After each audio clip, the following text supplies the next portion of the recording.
Jour numéro 14. Après avoir déjà codé 9 jours en ligne de commande, il est temps pour moi d'apprendre à afficher quelque chose à l'écran. Parce qu'un fond noir et des lignes blanches, c'est sympa, mais on est encore loin d'une Real Engine.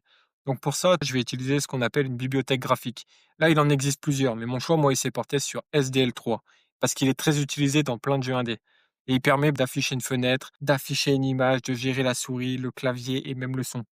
Donc avant de commencer, j'ai dû télécharger et suivre quelques étapes pour installer cette librairie dans mon projet, dans Visual Studio Community. Et ensuite, la première étape, c'était de comprendre le fonctionnement et d'afficher un peu un carré rouge à l'écran. Donc là, j'ai trouvé que le résultat, il était complètement magique, si on oublie un peu tous les bugs et toutes les erreurs que j'ai eues en cours de route. Et dans ce projet, j'ai pu utiliser l'un des algorithmes que l'on a appris il y a quelques jours, la boucle de jeu.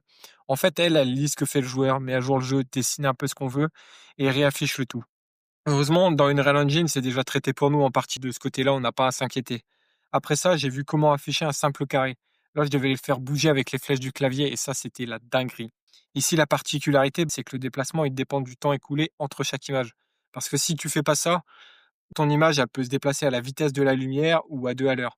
Donc, il faut que la vitesse, elle soit constante, quel que soit ton PC, le nombre de FPS, et voilà.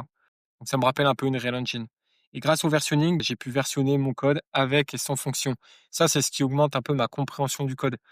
Donc heureusement qu'on a appris ça hier. Et enfin, j'ai pu terminer avec le projet numéro 3, afficher une ligne sur laquelle il y a un petit carré et le carré peut rentrer en collision avec cette ligne. Et ça m'a permis de mettre en pratique l'algorithme de collision.